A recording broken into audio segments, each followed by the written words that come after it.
नमस्कार दोस्तों, स्वागत है आपका अपने यूट्यूब चैनल करंट विथ माही पे। जैसा कि आपको पता है अपन प्रतिदिन सुबह 6 बजे एक करंट अफेयर की क्लास लेते हैं और उसमें उस दिन के करंट अफेयर को कवर करते हैं।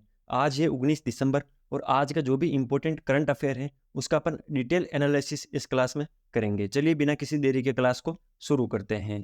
पहला क्वेश्चन क्या है आज का?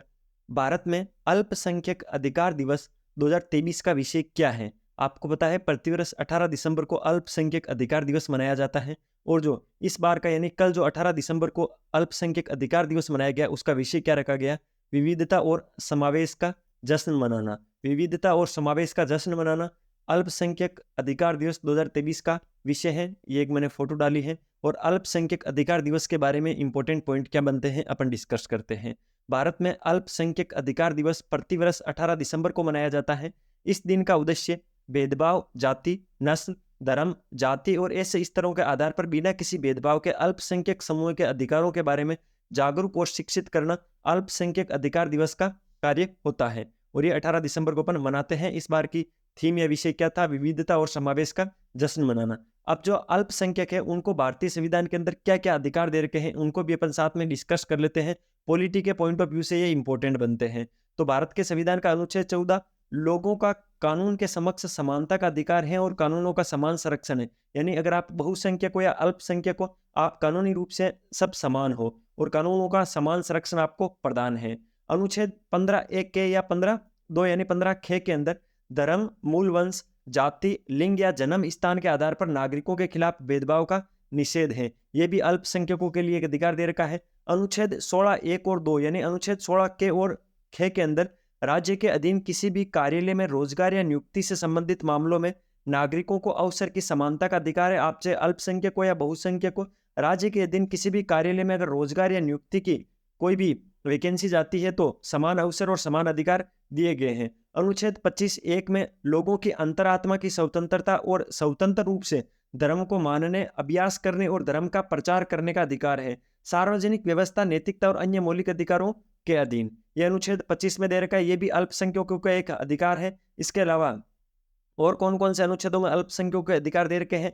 शैक्षणिक संस्थानों में धार्मिक शिक्षा या धार्मिक पूजा में भाग लेने की लोगों की स्वतंत्रता पूरी तरह से कायम है। अनुच्छेद 30(1) के अंदर सभी धार्मिक और भाषाई अल्पसंख्यकों को अपनी पसंद के शैक्षणिक संस्थान स्थापित करने और प्रशासित करने का अधिकार है। यानी कोई भी अगर अल्पसंख्यक समुदाय है वो अपनी पसंद से शैक्षणिक संस्था स्थापित कर सकता है और उसको प्रसारित कर सकता है। अनुच्छेद 30(2) के अंदर राज्य से सहायता प्राप्त करने के मामले में अल्पसंख्यक प्रबंधित शैक्षणिक संस्थानों को भेदभाव से मुक्ति रहेगी। तो ये है जो अल्पसंख्यक समुदाय है उनको भारतीय संविधान के अंदर ये प्रावधान कर रखे हैं। और कल अपन ने जो 18 दिसंबर था उस दिन अपन ने अल्पसंख्यक अधिकार दिवस मनाया था। अगले क्वेश्चन पे चलते हैं। 29वें कोलकाता अंतर्राष्ट्रीय फिल्म महोत्सव में किस फिल्म ने सर्वश्रेष्ठ फिल्म पुरस्कार जीता है? तो चिल्ड्रंस ऑफ नोबडी फिल्म ने 29वें कोलकाता अंतर्राष्ट्रीय फिल्म महोत्सव में फिल्म सर्वश्रेष्ठ फिल्म का पुरस्कार जीता है। ये उनका एक जो थीम थी वो थी चिल्ड्रंस ऑफ नोबडी। ठीक है, इंपॉर्टेंट पॉइंट क्या है? 29वें कोलकाता इंटरनेशनल फिल्म फेस्टिवल का समापन Israeli film children of nobody ने जीता सर्वश्रेष्ठ फिल्म का पुरस्कार। अगले क्वेश्चन पे चलते हैं।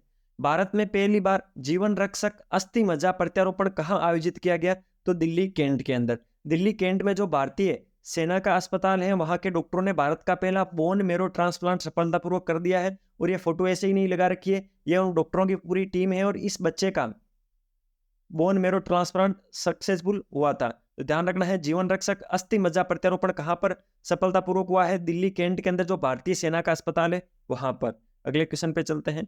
खेलो इंडिया पैरा गेम्स 2023 में पदक तालिका में किस राज्य का दबदबा रहा? यानी जो खेलो इंडिया पैरा गेम्स 2023 अभी जो संपन्न हुए उनके अंदर पदक तालिका में सबसे ऊपर कौन रहा है? तो हरियाणा राज्य रहा है। पहली बार खेलो इंडिया पैरा गेम्स का नई दिल्ली में समापन। हरियाणा 40 स्वर्ण पदक, 39 रजत पदक और 26 कांस्य पदक के साथ पदक तालिका में शीर्ष पर रहा, जबकि उत्तर प्रदेश दूसरे और तमिलनाडु तीसरे स्थान पर रहा है। तो हरियाणा प्रथम स्थान पर है, यूपी दूसरे स्थान पर है, तमिलनाडु तीसरे स्थान पर है। खेलो इंडिया पैरा गेम्स जो कि 10 से 17 दिसंबर के बीच में हुए थे। ठीक है, खेलेगा इंडिया तो खिलेगा इंडिया, ये उसकी टैगलाइन थी, खेलेगा इंडिया तो खिलेगा इंडिया। अगले क्वेश्चन पे चलते हैं। भारत में नए इजरायली राजदूत के रूप में किसे नियुक्त किया गया है? तो रूबेन अजार को। रुवेन अजार को इजराइल ने भारत का नया राजदूत नियुक्त किया है। ये फोटो है रुवेन अजार की। इंपॉर्टेंट पॉइंट क्या है, इजराइल ने हमास से जंग के बीच भारत में अपना राजदूत बदल दिया है। इजरायली विदेश मंत्रालय ने नोर गिलोन की जगह रुवेन अजार को नया राजदूत बनाया है। वे भारत के साथ साथ भूटान और श्रीलंका के राजदूत का कार्यभार भी संभालेंगे। जो रुवेन अजार है, उनसे पहले नोर गिलोन भारत के अंदर इजराइल के राजदूत थे, लेकिन अब इनकी जगह नोर गिलोन की जगह रुवेन अजार को नया राजदूत बनाया है। और जो रुवेन अजार है वो भारत के साथ साथ भूटान और श्रीलंका के राजदूत का कार्यभार भी संभालेंगे। अगले क्वेश्चन पे चलते हैं। सूरत डायमंड एक्सचेंज का उद्घाटन किसने किया? जो दुनिया का सबसे बड़ा कार्यालय परिसर बना है, तो नरेंद्र मोदी ने। जो भारत के प्रधानमंत्री नरेंद्र मोदी है, उन्होंने सूरत डायमंड एक्सचेंज का उद्घाटन किया है। क्या है ये पूरा मामला, इसको अपन इंपॉर्टेंट फैक्ट के माध्यम से समझते हैं। प्रधानमंत्री नरेंद्र मोदी ने गुजरात के सूरत में दुनिया के सबसे बड़े ऑफिस कॉम्प्लेक्स का उद्घाटन किया है। 67 वर्ग फुट में फैले इस कॉम्प्लेक्स को सूरत डायमंड बोर्स के नाम से जाना जाएगा। यह अंतर्राष्ट्रीय हीरे और आभूषण व्यवसाय के लिए दुनिया का सबसे बड़ा आधुनिक केंद्र होगा। ठीक है, इसका उद्घाटन कर दिया है। ये बिल्डिंग बनाई गई है। इसके अंदर क्या होगा, ये 67 वर्ग फीट के अंदर फैला हुआ एक कॉम्प्लेक्स है, सूरत के अंदर है। इसको सूरत डायमंड बोर्स के नाम से भी जाना जाता है। ये अंतर्राष्ट्रीय हीरे और जो आभूषण है उसके व्यवसाय के लिए दुनिया का सबसे बड़ा आधुनिक केंद्र है, यानी हीरे और आभूषण का इसके अंदर व्यापार होगा। अगले क्वेश्चन पे चलते हैं। अस्त्र शक्ति 2023 के दौरान भारतीय वायुसेना द्वारा सफलतापूर्वक परीक्षण में की गई वायु रक्षा मिसाइल प्रणाली का नाम क्या है? तो समर वायु रक्षा मिसाइल प्रणाली का विकास कर लिया है भारत की सेना ने। जो रक्षा मिसाइल प्रणाली क्या होती है, कोई भी मिसाइल आती है तो उसके खिलाफ में एंटी मिसाइल छोड़कर उस मिसाइल को डिस्ट्रॉयड किया जाता है। ठीक है, तो ऐसी एक प्रणाली समर के नाम से भारत ने विकसित की है। इंपॉर्टेंट पॉइंट क्या है, समर मिसाइल जमीन से हवा में मार करने वाला मिसाइल सिस्टम है। भारतीय वायुसेना द्वारा ही विकसित किया गया है। 2 से 2.5 मैक की स्पीड रेंज वाली मिसाइल को इस समर एयर डिफेंस से तबाह किया जा सकता है। इस डिफेंस सिस्टम में 2 लॉन्चिंग प्लेटफॉर्म है और खतरे को भांपते हुए इनसे एक साथ दोनों मिसाइलों को लॉन्च किया जा सकता है। जो ये एंटी मिसाइल टैंक बनाया है, जिससे क्या होगा, कोई भी मिसाइल आएगी तो उसको अगर डिस्ट्रॉयड करना होगा, 2 से 2.5 मैक की स्पीड की अगर कोई मिसाइल आ जाएगी तो ये इसको डिस्ट्रॉयड कर देगी। इसके अंदर 2 लॉन्चिंग प्लेटफॉर्म बनाया है, इसका मतलब ये एक साथ 2 मिसाइलों को दाग सकती है। ठीक है, इंपॉर्टेंट है, ध्यान रखना, ये है समर। अगले क्वेश्चन पे चलते हैं। राष्ट्रीय अपराध रिकॉर्ड ब्यूरो द्वारा जारी आंकड़ों के अनुसार खाद्य मिलावट के मामलों में किस भारतीय शहर को पहला स्थान दिया गया? तो हैदराबाद को। जो राष्ट्रीय अपराध रिकॉर्ड ब्यूरो ने भी जो आंकड़े जारी किए हैं, उसके अंदर जो खाद्य पदार्थ होते हैं उनमें मिलावट के मामलों में जो भारतीय शहर हैदराबाद है तेलंगाना का, वो सबसे टॉप पर आया, यानी सबसे ज्यादा मिलावट करने वाला है। पूरा मैटर क्या है अपन समझते हैं डिटेल एनालिसिस के साथ। NCRB जो कि राष्ट्रीय अपराध रिकॉर्ड ब्यूरो है, उसके आंकड़ों से पता चला है कि 2022 में खाद्य पदार्थों में मिलावट के मामलों में हैदराबाद देश में शीर्ष स्थान पर रहा है। तेलंगाना राज्य के बाद दूसरे स्थान पर आंध्र प्रदेश राज्य रहा है। पहले स्थान पर तेलंगाना, दूसरे स्थान पर आंध्र प्रदेश। शहरों में बात की जाए तो हैदराबाद। 19 प्रमुख भारतीय शहरों में मिलावटी भोजन के कुल 291 मामले सामने आए, जिनमें से अकेले हैदराबाद में 246 मामले सामने आए। यानी 291 मामले 19 शहरों में आए थे, उनमें से 246 केवल हैदराबाद में मिले थे। ठीक है, अगले क्वेश्चन पे चलते हैं। विजय हजारे ट्रॉफी 2023 के फाइनल में राजस्थान के खिलाफ कौन सी टीम विजयी हुई? तो हरियाणा और राजस्थान के मध्य विजय हजारे ट्रॉफी 2023 का फाइनल हुआ था। पूरा मैटर क्या है अपन समझते हैं। हरियाणा ने पहली बार विजय हजारे ट्रॉफी का खिताब जीता है। फाइनल में राजस्थान को 30 रन से हराया है। ये 50-50 ओवर का एक मैच था, वनडे मैच था। फाइनल मैच में हरियाणा के सुमित कुमार को प्लेयर ऑफ द मैच चुना गया था। इन्होंने 80 रन की पारी खेली थी, तो फाइनल मैच में हरियाणा के सुमित कुमार को प्लेयर ऑफ द मैच चुना गया था। हरियाणा ने राजस्थान को 30 रन से हराकर पहली बार विजय हजारे ट्रॉफी का खिताब जीता था। ये जीतने के बाद की जो भी विक्ट्री मोमेंट था, विजय हजारे ट्रॉफी हरियाणा वन 2023-24। अगले क्वेश्चन पे चलते हैं।